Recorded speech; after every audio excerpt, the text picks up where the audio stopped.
नेपालको राष्ट्रिय जनगणना 2078 अनुसार कुल जनसङ्ख्याको 20.1% हिस्सा किशोर किशोरीले ओगटेका छन्। यो उमेर द्रुत शारीरिक वृद्धि, मनोवैज्ञानिक विकास र सामाजिक परिवर्तनले भरिएको हुन्छ। तीव्र विकासका कारण किशोर किशोरीलाई पर्याप्त पोषण तत्त्व आवश्यक पर्छ र उनीहरूको खानेबानी, अस्वास्थ्यकर खानाप्रति आकर्षण र वातावरणीय प्रभावले आवश्यक सन्तुलित भोजन नपाउन सक्छ। उचित पोषण नपाए शारीरिक वृद्धि र यौनिक परिपक्वतामा ढिलाइ हुन सक्छ र दीर्घकालीन स्वास्थ्य जोखिम बन्न सक्छ। नेपालमा सन् 2019मा गरिएको एक अध्ययन ग्लोबल बर्डन अफ डिजिज अनुसार देशभरको कुल मृत्युमध्ये 71% मृत्यु नसर्ने रोगका कारण हुने गरेको छ। किशोर किशोरीहरूमा अस्वास्थ्यकर खानेकुरा, चिनी मिश्रित पेय पदार्थ र खानेकुरा, अस्वस्थ जीवनशैली, प्रदूषण, बढ्दो शहरीकरण र सुर्तीजन्य पदार्थ अनि मदिरा सेवन, शारीरिक निष्क्रियता र अस्वास्थ्यकर खानपानले उच्च रक्तचाप, मधुमेह र मुटु सम्बन्धी समस्या बढाएको छ। विशेष गरी तयारी खानेकुरा, जङ्क फुडको बढ्दो प्रयोग, शारीरिक निष्क्रियता र सुर्तीजन्य पदार्थको सेवनले गर्दा करिब 79% किशोर किशोरीहरू कुनै न कुनै जोखिममा रहेका छन्। पछिल्लो समय 6% भन्दा बढीमा मोटोपन र धुम्रपानको समस्या देखिएको छ भने 11%मा उच्च रक्तचापको सङ्केत पाइएको छ। बालबालिका तथा किशोर किशोरीहरूको पोषण अवस्थालाई विभिन्न अन्तर्निहित कारकहरूले प्रभाव पारेको देखिन्छ।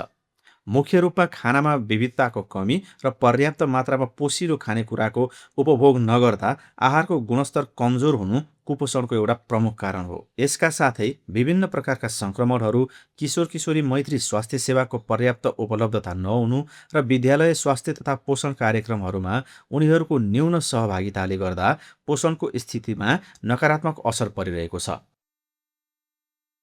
सामाजिक तथा स्वास्थ्य सम्बन्धी चुनौतीका रूपमा रहेका बालविवाह र सानै उमेरमा हुने गर्भाधान अर्ली प्रेग्नेन्सीले पनि किशोर किशोरीहरूको स्वास्थ्य र पोषण अवस्थालाई थप जोखिममा पारेको सर्वेक्षणले औलाएको छ। म चाहिँ यहाँ अहिले भन्नुपर्दा चाहिँ बच्चाहरूको शारीरिक, सामाजिक हैन, त्यसमा चाहिँ मनोवैज्ञानिक काउन्सिलिङ गर्छु। साथसाथै बच्चाहरूमा केही चोटपटक लागेमा उनीहरूको उपचार पनि गर्छु, फर्स्ट एड जस्तो। सरकारले हाम्रो स्कुल, सबै सरकारी स्कुलमा चाहिँ दिवा खाजाको रूपमा खाजा वितरण गर्दै हुन्छ है बच्चाहरूमा। जस्तो केजी ECDदेखि 10 क्लाससम्मलाई खाजा वितरण गर्नुहुन्छ। त्यसमा चाहिँ मैले हेर्ने गरेको छु। त्यसमा हेर्दाखेरि चाहिँ हामीले प्रोटिन, कार्बोहाइड्रेट, मिनरल्सहरू चाहिँ हामीले खुवाउने गरेका छौँ। स्कुलमा चाहिँ जङ्क फुड चाहिँ निश्चय दिँदै गरेका छौँ। हामीले कसैलाई जङ्क फुड ल्याउन दिँदैनौँ।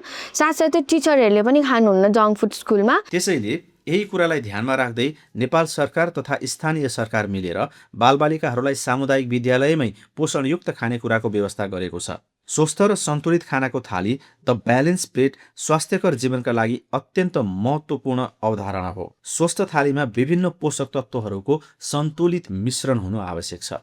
यसमा करिब 50% भाग कार्बोहाइड्रेटबाट भरिएको हुन्छ, जसले शरीरलाई आवश्यक ऊर्जा प्रदान गर्छ, जस्तै चामल, मकै, गहुँ, कोदो र आलु।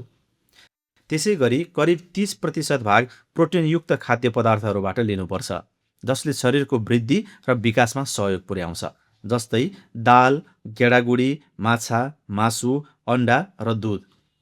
करिब 15% भाग भिटामिन र खनिजयुक्त खाद्य पदार्थहरू, विशेष गरी हरियो सागसब्जी र फलफुल हुनुपर्छ, जसले रोगसँग लड्ने क्षमता बढाउँछ। बाँकी करिब 5% भाग बोसो र तेलबाट आउँछ, जसले शरीरको समग्र विकासमा मद्दत गर्दछ। यसरी सन्तुलित रूपमा तयार गरिएको स्वस्थ थालीले शरीरलाई आवश्यक सबै पोषक तत्त्वहरू उपलब्ध गराई स्वस्थ जीवनशैली कायम राख्न सहयोग पुर्याउँछ। विश्व स्वास्थ्य सङ्गठनले तोकेको 10 खाद्य समूहहरूमध्ये दैनिक कम्तीमा 5 समूहका खानेकुरा समावेश गरी दिनमा 4 पटक पोषिलो खाना र खाजा खानु आवश्यक हुन्छ। यसका लागि स्थानीय स्तरमा उपलब्ध हुने गेडागुडी, सागपात, फलफुल र दुध, दही जस्ता पौष्टिक तत्त्वलाई प्राथमिकता दिनुपर्छ। यस विद्यालयमा म खाजा संयोजकको रूपमा कार्यरत रहेको छु। पोषणयुक्त न्युट्रिएन्टयुक्त कसरी खाजा प्रोभाइड गर्ने भन्ने सन्दर्भमा हामीले प्रत्येक हप्ताको रुटिनहरू बनाएका हुन्छौँ र त्यही रुटिनको आधारमा बच्चाहरूलाई हामीले विद्यालयको हाताभित्र नै तयार गरी राम्रो, सफा र पोषणयुक्त खानेकुराहरू उपलब्ध गराइराखेका छौँ। कक्षा 10 सम्मका विद्यार्थीहरूको लागि जुन खाजाको कार्यक्रम सञ्चालन गर्नुभयो यसले उनीहरूको घरयासी परिस्थिति र बजारमा जुन पाइने विभिन्न खालका जङ्क फुडहरू छन् तिनीहरूबाट बच्चाहरूको शारीरिक मानसिक र सामाजिक विकासको लागि यसले ठुलो टेवा पुग्ने भएको हुनाले यो अत्यन्त उपयोगी मानिन्छ।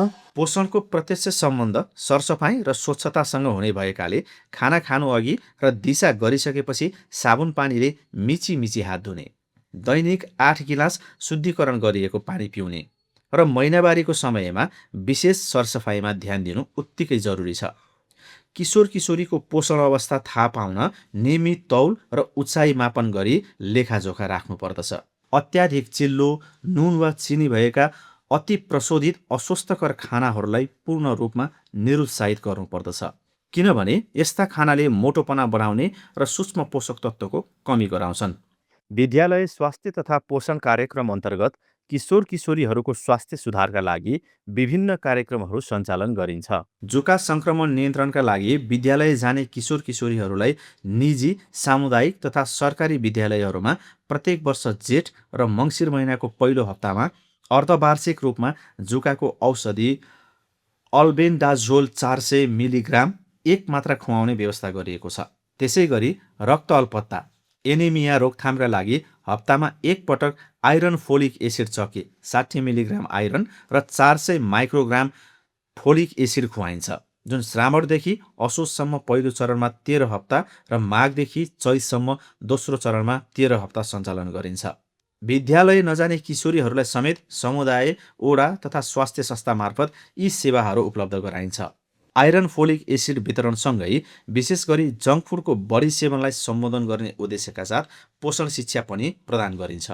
हजुर, यो किशोर किशोरीका लागि चाहिँ हाम्रो स्वास्थ्य ऐन, जनस्वास्थ्य ऐन, शिक्षा ऐन र विभिन्न नेपाल सरकारले नेपाल संविधानदेखि लिएर विभिन्न ऐन र नियमावली अनुसार हामीले अहिले 20% भन्दा बढी, करिब 20% भन्दा बढी रहेका जुन यो किशोर किशोरीहरू उमेर समूहकाहरू छन् र उनीहरूलाई हामीले अहिले जुन न्युट्रिसन एजुकेसनहरू दिनुपर्ने कुरा र त्यो समूह भनेको त्यो स्कुलमा अध्ययनरत भएका त्यो समूह भनेको सबभन्दा धेरै ठुलो समूह र यो हामीले कुनै पनि कुराहरू गर्दाखेरि इफेक्टिभ हुने र एउटै प्लेटफर्ममा धेरै कुराहरू सिकाउन सक्ने भावनाले विद्यालय स्वास्थ्य भनेको अत्यन्तै महत्त्वपूर्ण हुन आउँछ, जसले गर्दा हाम्रा विभिन्न नीति र नीति निर्माण गर्ने कुराहरूमा हाम्रा दस्तावेजहरूमा के भनेको छ भने भविष्यका जुन पुँजी